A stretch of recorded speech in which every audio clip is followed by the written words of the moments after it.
So today we are going to be looking at chapter 3, lesson 1. This chapter is all about decimals. And in 5th grade, we need to understand decimals to what is called the thousandths place. We're going to use this model here to show how we could identify it with decimals. So if we look at this square, we're going to think of this as one whole unit.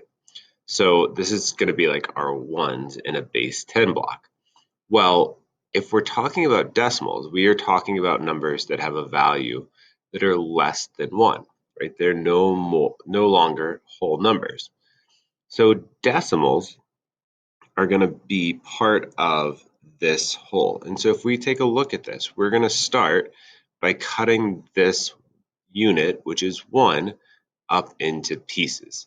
Now, our first decimal place is called the tenths place. And we can see that the tenths place is created by cutting this 1 into 10 different pieces, right? So this little line right here, this is 1/10, and then here this would be a second tenth. And if we take a look at this, we cut it into 1, 2, 3, 4, 5, 6, 7, 8, 9, 10 pieces, right? 10 tenths make one whole. And we'll demonstrate that again in a minute. Now, in addition to cutting up into tenths, right, we can move over to the next place. And we can also cut decimals up into hundredths, right? So if we cut it not only 10 ways up and down, but we also cut it 10 ways from side to side, right? If we counted all of these pieces, all of these individual units within this one whole, right, we would have 100 of them, right? Because it's a 10 by 10, and 10 times 10 is 100. Now, the other part of this is the thousandths place. And here is this square that they have kind of exploded out. So it's like this hundredth is being blown up so that we can see it a little bit bigger. And let's see if I can make this small enough, right? And so if we take this hundredth and we wanted to represent a thousandth, we would cut our hundredth into 10 more pieces, right? So we would cut it into 10 pieces. So 10 thousandths make up 100th. And it's kind of hard to get it all on the lines, but we're getting close. And so if we look down here, right, like this tiny little sliver right here, this is 1,000th of this entire unit. And if we cut every single hundredth, every single 100 of these smaller squares into 10 pieces, right, 100 times 10 is 1,000. So let's really quickly take a look at kind of what this means in terms of like how we write this number, right? So to start with, like if we shaded in this right here, this would be 1/10 of our model, right? And we would write 1/10 like this. So this is the tenths place, and we have a 1 in the tenths place. So this red section is 1/10. Now, a hundredth would not be anything more than just that. And we would write that 100th, right? We would say that we have 0/10ths that are green, and then we just have 100th that is green. So 1 out of the 100 of these units is colored in green. Now let's see, we'll use blue for down here. And so for this, right, like this would be 1,000th, right? So we have the tenths place, the hundredths place, and now the thousandths place. So that's our place value when we're looking at decimals. See, we're going to open up a website here to try to demonstrate this. So here we have ones, tenths, and hundredths. I don't think we can do anything else with that, right? Yep. So, right, if I think about this whole thing as being one whole, right? This whole thing is exactly the same. And here it's just been cut into tenths. And if we count them up as we fill them in, we have 1/10, 2, 3, 4, 5/10, 6/10, 7/10, 8/10, 9/10, and then we get to 10/10, right? And 10/10 is the same as the number 1, right? If we take one of them away, we have 9/10. We add one more, 10/10 is the same as 1 whole. So 10/10 is the same as 1 whole. Hundredths, right? Again, if we counted all 100 of these, it would equal 1 whole, right? I mean, that would just take a lot of clicking here. We could get to it. And you'll see that eventually we'll fill in this whole thing. We have 51 hundredths, right? We're a little bit more than halfway there. We keep going, going, going, and here we are, 98 hundredths, 99 hundredths. 99 hundredths is the same as the number 1, right? So I guess the question is, like, how many hundredths do you think it would take to make 1/10, right? We know that 99 hundredths, right? 100 hundredths equals 1.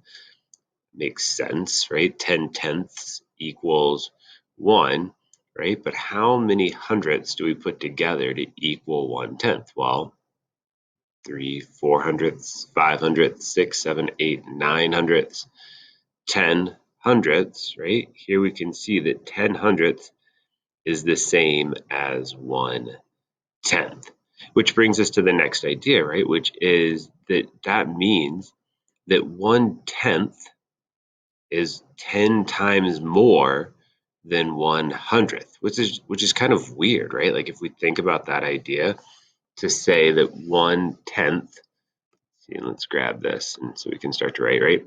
So we're going to say that 1/10 is 10 times greater than 1/100th, right? And the reason for this, right, is because we had to put 10 hundredths together to move over here into the tenths place. So place value on the right-hand side of the decimal, right? We're used to working over here on the left-hand side of the decimal, but working over here on the right-hand side of the decimal is just like when we're working with ones and tens and hundreds, right? We just kind of like have to think of the numbers a little bit different. But, right, 1/10 is 10 times greater than 1/100th because we're still working in our base 10 system. Well, that means then that 1/100th is 10 times greater than 1,000th, right? Remember when we look back at this page and we look down here, we said we had to put together 10 of these tiny little lines here, 10 thousandths, to just equal this 1/100th that we're scribbling in right there. Same idea when we look up here, right? We have to put together 10 hundredths so that we have the same amount shaded green as we had previously shaded red. So the right-hand side of the decimal works just like on the left-hand side, right? We're still working in base 10, but the names are just a little bit backwards, a little bit different. Let's see if we can try some of these out. Let's start off with just looking at our models. And we're just going to try to figure out, like, what's the value represented by this model that we see drawn here. The first thing we want to do is we want to start by counting up the number of tenths, right? So how many full tenths are shaded in, right? And here we see 1, 2, 3, 4, 5, 6 tenths are shaded in, right? So we're going to write our 0 because we don't have any ones. We're going to put our decimal. The tenths place is the first one to the right of the decimal. So we said we had 6 tenths shaded in. And now we're going to figure out how many hundredths do we have, right? Remember, the hundredths is the second place to the right of the decimal. So we have 1, 2, 3, 4, 5, 6 hundredths as well. And now let's take a look at this. This, remember, is how they're representing thousandths. They're saying that we took this tenth and we made it bigger so we could see how much of it shaded in. And here we have 1, 2, 3, 4, 5 thousandths, right? So this is our numerical representation of our model. Now, one thing we haven't talked about yet is how do we read these numbers? Well, it's sort of like how we read like whole numbers.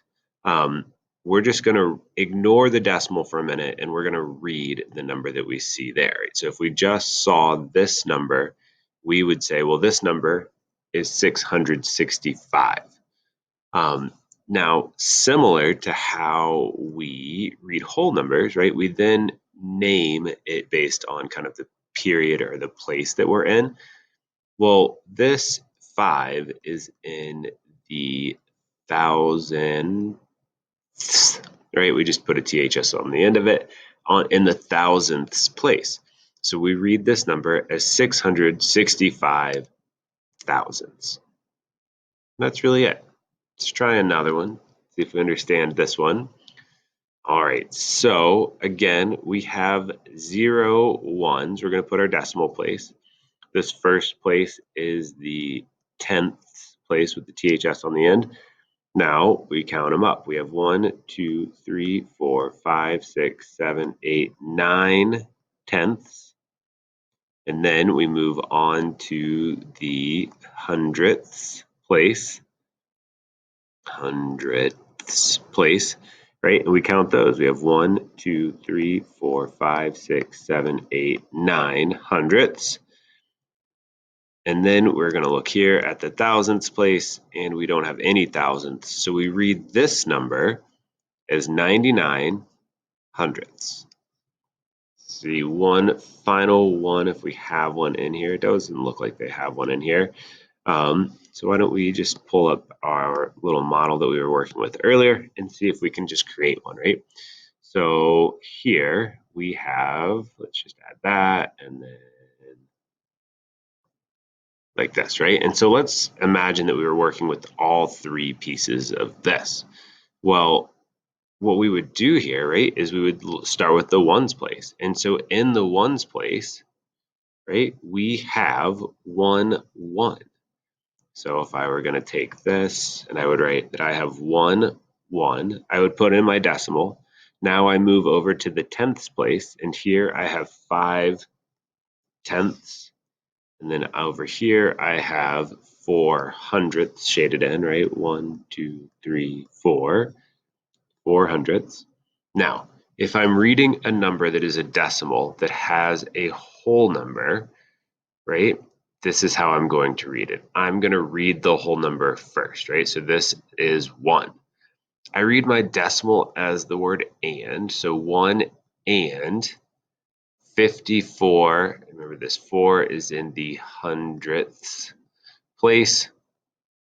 So this number is 1 and 54 hundredths. So that's how we're going to read decimals. That's how we're going to draw our model of our decimals and evaluate the models of our decimals. No, I don't want that one. I want this one. Now, let's take a look back at this idea of how do we work with like 1/10 of and 10 times greater and that sort of thing. So here's our place value chart, right? Again, here's our ones place and here's our decimal. We have the tenths place, we have the hundredths place, and we have the thousandths place. Now, they have put the number 4 hundredths, right, in our hundredths place. So if we have a number that is 10 times as much as 4 hundredths, right? So we want to do 10 times as much as 4 hundredths, right? So come on, there we go. Let's get our pen back, right? So 10 times as much as 4 hundredths, right? Just like when we're working with ones and tens, right? We're going to move to the left.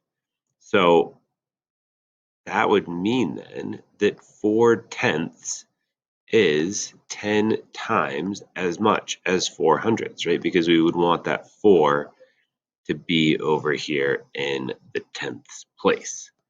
Now, if we were looking at a number that was smaller than 400ths, right, then it's going to move to the left. Now, the 4 is going to stay the same, just like when we were working with tens and hundreds, right? Like if we said we had 40 and we wanted to know what is 1/10 of 40, well, we would get rid of this 0 and we would say, well, 4 is 1/10 of 40, right? It's 1/10 of it, it's a fraction of it, it's only part of it, so it can't be as big. So in this situation, same idea, but it's a little bit different, right? Because here, right, we can't just add a 0 and take zeros away.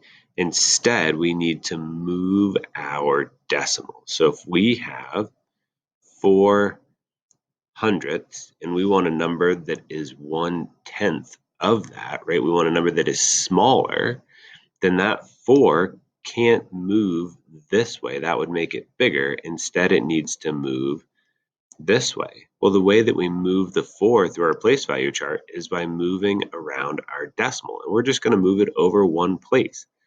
When we move it over this one place, we get 400ths. So let's take a look at a couple of examples of this and see how we do with it. Here we have our chart, right? And we want to find a number that is 10 times as much as 2/10ths, right? So if it's 10 times as much, it has to be bigger, right? These numbers are going to be greater than. So if we have 2/10ths, right, we want it to be 10 times as much. Now, usually, or when we were back in chapter 1, we just said, oh, well, that's super easy. We're just going to add a 0 here. But did we really change the value of that? Let's take a look back at this idea, right? Did we really change the value of that? And the answer is no, we didn't really change the value of that, because by adding 0 hundredths, right, which is really what we have here, right? Like, have we changed 2/10ths? And the answer is no, we didn't move it at all. We didn't add any value at all. Oh my gosh, I don't know how I did that. Because we don't have any hundredths, right? That's what it means when you put a 0 over there. So that doesn't work the same as it does in whole numbers. So instead, we have to take this decimal and we have to move it one place to the left, which is really what you think about. Like if we took 2 and we wanted it to be 10 times greater, we said, oh, well, that's 20.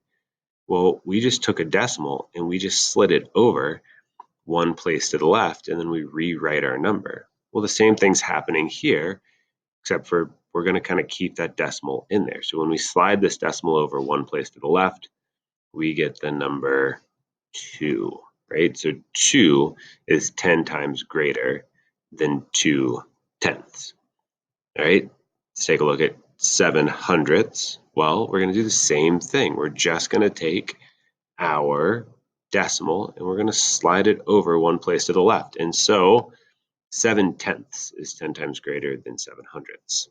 You try these two, pause it, and then come back and check and see how you did. All right. See, 10 times greater than 500ths is going to be 5/10ths, right? We're going to take this decimal and just flip it over one place. 10 times more than 4/10ths, same idea. We're just going to slide our decimal over and it's going to disappear. We're going to get the number 4. Now, if we move our decimal to the left when we're finding numbers that are 10 times more, right? If we want to do the opposite and we want to find numbers that are 1/10 of or 10 times smaller, we're just going to move that decimal in the opposite direction so that our number value gets smaller. So here we are, we have 2/10ths. Well, if I slide this decimal over one place, I now have 2/100ths, and 2/100ths is 1/10 of 2/10ths. Same idea for here. We're going to take 7/100ths, right? And we're going to slide that decimal over one place to the left. And now we have 7/1000ths is 1/10 of 700ths. Again, you try these last two, and let's see how you did. All right, 1/10 of 5/100 is 5 thousandths. 1/10 of 4/10 right, is, slide it over one place, 4/100. So that's our introduction to decimals. Do your best on the work, and as always, let me know if you have any questions.